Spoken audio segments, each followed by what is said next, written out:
नमस्ते बच्चों, स्वागत है आज के क्लास को। मैं तुम्हारे विद्युत वर्मा। आज हम हिंदी के पहला कालांश लेंगे। कक्षा 9वीं में तुमने कबीरदास के बारे में, कबीरदास के दोहे के बारे में पढ़ा है। अनमोल बाणी। आज हम कबीरदास की कुछ दोहे पढ़ेंगे। तुम कक्षा 9वीं में 2 दोहे पढ़े थे, आज बाकी 3 दोहे पढ़ेंगे हम। तो कबीरदास के बारे में कुछ जानेंगे। अनमोल बानी यानी जिसका कोई मोल नहीं है। बानी यानी वचन। कुछ ऐसे बानी होती है साधुओं की जो हमेशा लोगों की चरित्र गठन में काम में आते हैं। तो उसी प्रकार बाणी को कहा जाता है अनमोल, यानी जिसका कोई मोल नहीं है। जिस तरह दया, परोपकार, ये सब अनमोल होता है, उसी प्रकार कुछ बाणियाँ ऐसे होती है जो हमेशा दूसरों के काम में आए, हमारे जीवन को अच्छी तरह गठन करने के लिए हमेशा उपयोगी है, उसे कहा जाता है। उसी प्रकार बाणी को कहा जाता है अनमोल बाणी। तो कबीरदास के बारे में कुछ जानेंगे। कबीरदास का जन्म सन 1398 में काशी में हुआ था। कहा जाता है कि वे एक तालाब के किनारे मिले। एक जुलाहा दंपति, जुलाहा यानी कपड़े बुनने के काम जो करते हैं, जुलाहा दंपति ने उनका पालन पोषण किया। नीरू और नीमा उनके नाम थे, जानते हो तुम, 9वीं कक्षा में पढ़े थे। वे कपड़े बुनने का काम करते थे। ज़्यादा पढ़े लिखे नहीं थे, लेकिन बड़े अनुभवी थे। बुद्धि विवेक से काम लेते थे। बहुत बातें जानते थे कबीरदास। वे सभी धर्मों को बराबर मानते थे, क्योंकि उसके जो माता पिता थे, जिन्होंने उन्हें पैदा किया था, वो एक ब्राह्मण परिवार में हुआ था, हिंदू परिवार में। और जिन्होंने उनका पालन पोषण किया वो मुस्लिम दंपति थे। तो दोनों धर्म का प्रभाव उन पर पड़ा। सभी धर्म को वो बराबर मानते थे। वे ईश्वर के निर्गुण और निराकार रूप को मानते। वो मानते थे कि ईश्वर का कोई आकार नहीं है, वो तो निराकार है। उस समय धर्म और समाज में बड़ी गड़बड़ी थी। धर्म को लेकर कई प्रकार के अंधविश्वास लोगों में फैली हुई थी।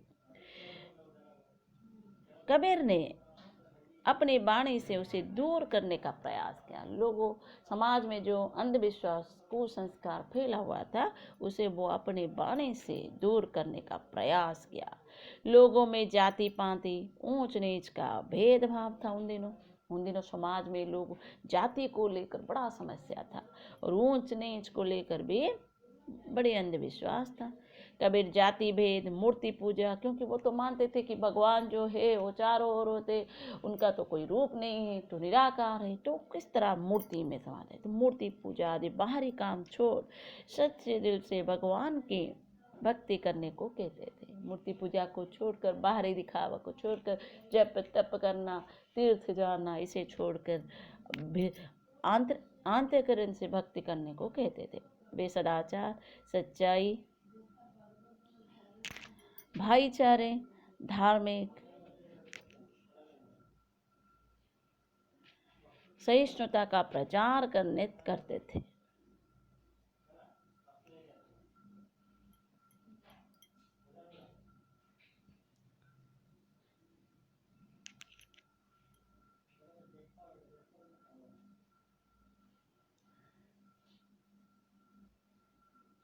वो बाहरी धार्मिक कर्म कांड की अपेक्षा भक्ति भाव पर बल देते थे। तीर्थ, व्रत, जप तप, मूर्ति पूजा आदि बाहरी काम छोड़ सच्चे दिल से भगवान के प्राण भक्ति करने को कहते। सदाचार, सच्चाई, भाईचारे, धार्मिक सहिष्णुता का प्रचार करते थे। ये अनमोल सदाचार यानी उत्तम आचरण, सच्चाई की साथ देना, भाईचारा, आपस में ना लड़ते हुए, हिंदू मुस्लिम न मानते हुए, हर एक व्यक्ति, हर एक प्राणी ईश्वर के संतान है, ये सोचकर भाईचारा, धार्मिक सहिष्णुता का प्रचार। कबीर का व्यक्तित्व सादा सीधा पर बड़ा प्रभावशाली था। उनके विषय को, उनके वाणियों को उनके शिष्यों ने बीजक नामक ग्रंथ में संग्रहित किया। उनके जो शिष्य थे बाद में, उनके कबीर के वाणियों को क्या बीजक नामक ग्रंथ में संग्रहित किया। उनकी भाषा मिश्रित खड़ी बोली है जो उस समय जैन समाज में प्रचलित थे। वे अपने गुरु रामानंद स्वामी का बड़ा आदर करते थे। अब हम दोहे पढ़ेंगे। क्या कहते हैं कबीर? साँच बराबर तप नहीं, झूठ बराबर पाप। साँच बराबर तप नहीं, झूठ बराबर पाप। जाके हृदय साँच है, ताके हृदय आप। जो तो को कांटा बुबे, तही बोए तो फूल। जो तो को कांटा बुबे, तही बोए तो फूल। तो को फूल को फूल है, बाको है त्रिशूल। धीरे धीरे रे मना, धीरे धीरे सब कुछ होए। धीरे धीरे रे मना, धीरे धीरे सब कुछ होए। माली सींचे सो घड़ा, ऋतु आए फल होए। कितनी अच्छी बात कही है कबीर ने। अब हम अर्थ लिखेंगे, अर्थ जनेंगे। साँच यानी सत्य, सच। बराबर यानी समान, तप यानी तपस्या। झूठ यानी मिथ्या, पाप यानी कुकर्म या पातक, जो भी कह सकते हो। जाके यानी जिसके। हृदय यानी हृदय में, हृदय। ताके यानी उसके। खड़ी वाली रूप थी, हिंदी का खड़ी वाली रूप इस तरह है। उन दिनों समाज में कबीरदास के समय खड़ी वाली रूप में यानी इस प्रकार के भाषा लोग बोलते थे, तो आंचलिक भाषा को लेकर उन्होंने लिखा है। ताको यानी उसके।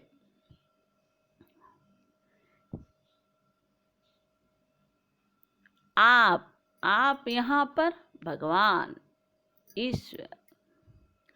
जो तो को यानी तुझको। कांटा यानी कंटक। बूबे यानी बोता है। ताही यानी उसे। बोए यानी बो, बुनना जो। फूल, सुमन, कुसुम।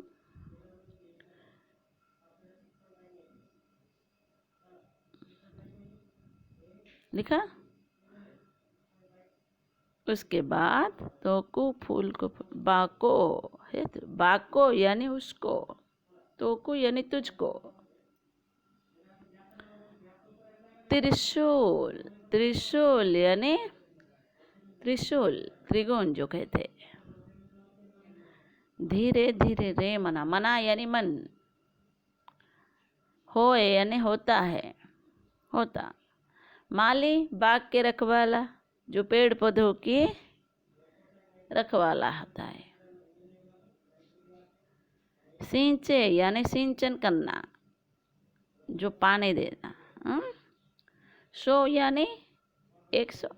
घड़ा यानी मटका, कलश। ऋतु यानी मौसम। होए यानी होता है।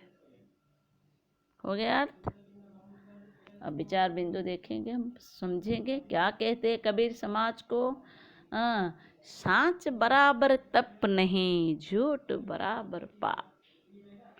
कबीर कहते हैं साँच यानी सत्य, सत्य से सत्य बराबर तप नहीं। सच के समान कोई तप नहीं। अगर कोई सच बोलता है तो उसका हृदय निर्मल हो जाता है। तो सच के बराबर, सच के समान कोई तपस्या नहीं। तप यानी तुम क्या समझते हो? ध्यान में बैठना, भगवान को याद करना, ये तप नहीं। कबीर का कहना है सच से बड़ा कोई तप नहीं। सच बराबर समाज में, संसार में कोई तप या तपस्या नहीं। झूठ बराबर पाप, झूठ से बढ़कर कोई पाप नहीं है। झूठ ही सबसे बड़ा पाप है। तो कबीर का कहना है संसार में तप के समान, सत्य के समान कोई तपस्या नहीं और झूठ के समान कोई पाप नहीं। झूठ से बड़ा कोई पाप नहीं, सच से बड़ा कोई पुण्य या तपस्या नहीं। जाके हृदय साँच है, ताके हृदय। जो व्यक्ति हमेशा सच बोलता है उसका हृदय क्या हो जाता है? निर्मल हो जाता है। और निर्मल हृदय में भगवान क्या करते हैं? बसते हैं। इसीलिए कबीर का कहना है, जिसके हृदय में सच है, जाके हृदय सच है, जिसके हृदय में सत्य का निवास है, जो हमेशा सच बोलता है, उसका हृदय निर्मल हो जाता है। निर्मल यानी पाप मुक्त हो जाता है। उसके हृदय में कोई प्रकार की, किसी प्रकार की पाप का चिंतन ही नहीं होता। पाप रहित, पाप मुक्त हो जाता है उस हृदय। और जो हृदय पाप मुक्त हो जाता है, उसी हृदय में भगवान का वास होता है। इसीलिए कबीर ने कहा है, जाके हृदय साँच है, ताके हृदय। जिसके हृदय में सच होता है, उसके हृदय में भगवान बैठते हैं। इसीलिए भगवान को हमेशा याद करना चाहिए। भगवान मंदिर में नहीं मिलते, वो तो निराकार होते हैं। कबीर का पहला तो जो व्यक्ति हमेशा सच बोलता है वही पुण्यवान हो जाता है, धार्मिक हो जाता है। उसका अंतरात्मा, अंतर जो है, पाप मुक्त हो जाता है और भगवान उसके हृदय में ही बैठ जाते हैं।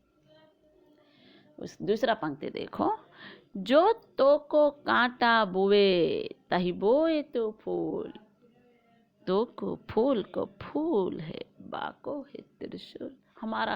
हम जानते हैं, जो जैसा काम करता है उसका फल उसी प्रकार उसे प्राप्त होता है। यानी समाज में अच्छे काम के लिए अच्छा फल, बुरे काम के लिए बुरा फल। हम ये जानते हैं, जो जिस तरह का बीज बोता है उसी प्रकार का फसल वो प्राप्त करता है। यानी समाज में जो जैसा बोता है, जो जैसा करता है वैसा बढ़ता है। जैसी करनी वैसी भरनी, ये जानते हैं। फिर भी हम क्या करते हैं, कभी कभी जो हमारी बुराई सोचते हम उनके लिए प्रतिहिंसा परायण होकर उसके लिए, उसको आघात पहुंचाने के लिए हम भी अंदर में कमर कस लेते हैं और उसके ऊपर अटैक यानी अत्याचार करने में लगे रहते हैं।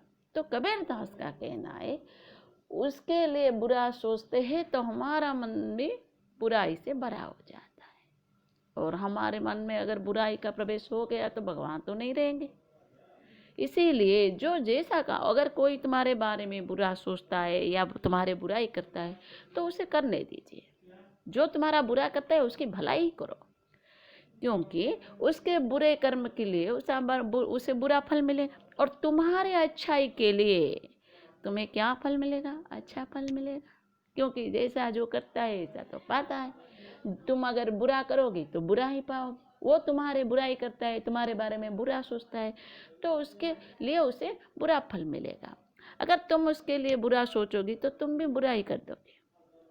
बल्कि जो तुम्हारी बुराई करे उसके बदले में तुम उनके अच्छा ही करो, और उनके बुरा कर्म के लिए उसे बुरा फल मिलेगा, तुम्हारे अच्छे कर्म के लिए तुम्हें अच्छा फल मिलेगा।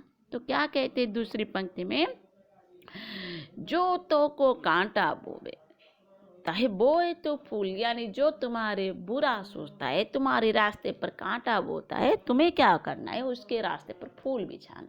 यानी जो तुम्हारी बुराई करता है तुम्हें उनकी अच्छा ही करना चाहिए।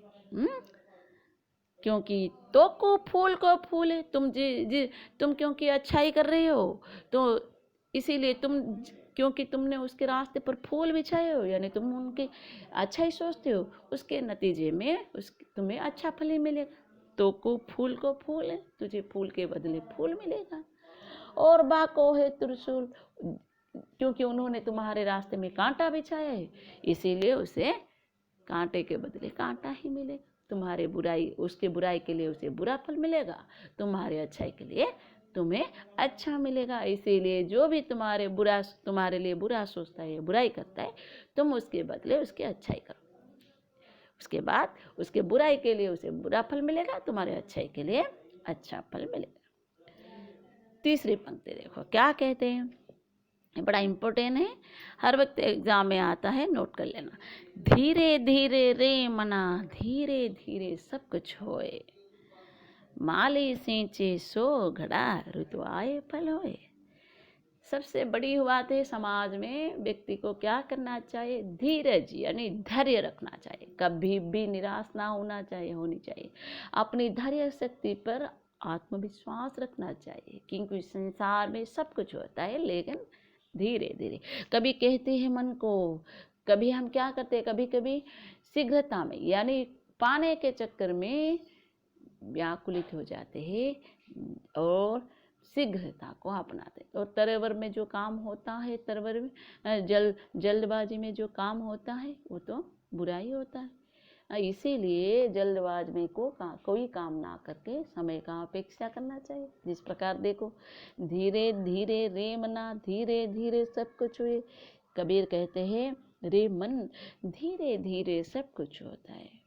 उसने एक सुंदर उदाहरण दिया, माली सींचे सो घड़ा ऋतु आए फल। देखो, अगर पेड़ लगाए, माली तो बाग के रखवाले होता है, वो क्या करता है, आज ही मुझे आम चाहिए। देखो, हर एक फल के लिए एक मौसम होती है। जिस तरह गर्मी के मौसम में आम पकता है, अगर कोई चाहे, माली चाहे 100 घड़ा, आज ही 100 घड़ा पानी लेकर पेड़ के ऊपर सिंचाई कर दिया, तब मौसम से पहले, ऋतु से पहले उसी पेड़ में फल तो नहीं लग सकता ना। चाहे माली 100 घड़ा भी पानी डाले, वो समय आने पर ही, यानी सही मौसम आने पर ही उसी पेड़ पर फल लगता है। इसीलिए मनुष्य को अपने धैर्य शक्ति पर विश्वास रखना चाहिए।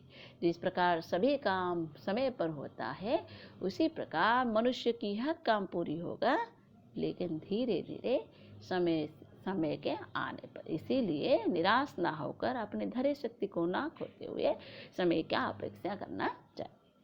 देखो, विचार बिंदु देखो, पहले सब पंक्ति में विचार बिंदु क्या है, सत्य हमेशा महान होता है, संसार में सत्य के समान तपस्या ज्ञान नहीं है। उसी प्रकार झूठ या मिथ्या के बराबर पाप या बुरा काम नहीं।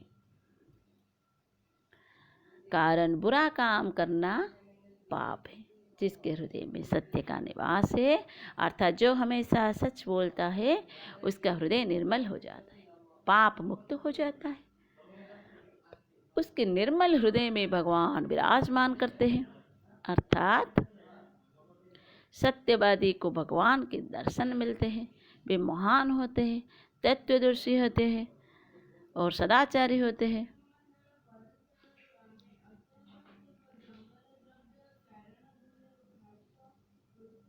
इसीलिए हमें क्या करना चाहिए, हमेशा सच बोलना चाहिए।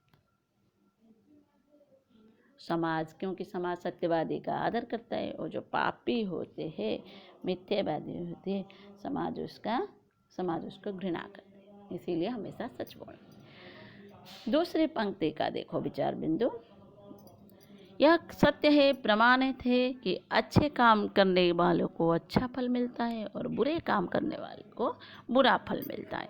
अर्थात सभी को कर्म के अनुसार फल भुगतना पड़ता है, जैसी करनी वैसी भरनी। कबीर के कहने का अर्थ यह है कि जो तेरे रास्ते में कांटा बोता है, अर्थात जो तेरी बुराई करता है, तुम उसके रास्ते पर फूल बिछा दो, अर्थात तुम उसकी भलाई करो। इसका नतीजा यह होगा कि तुम्हारे अच्छे से उन्हें अच्छा फल मिलेगा, उसकी बुराई के लिए उसका बुरा फल मिलेगा। मतलब हुआ कि अच्छा काम करो, अच्छा फल पाओ।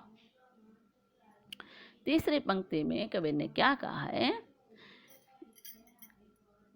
कबीरदास ने यह कहा है कि काम धीरे धीरे होता है, हर काम, उसके लिए धैर्य का आवश्यकता है। इसके लिए उदाहरण देकर उन्होंने माली के बारे में कहा। माली के 100 घड़ा पानी सींचने पर भी किसी भी पेड़ में समय से पहले या जल्दी से फल नहीं लगता। इसीलिए ऋतु की प्रतीक्षा करनी पड़ती है, वक्त के आने से ही पेड़ में फल लगता है। धन्यवाद। अब हम प्रश्नावली पर जाएंगे।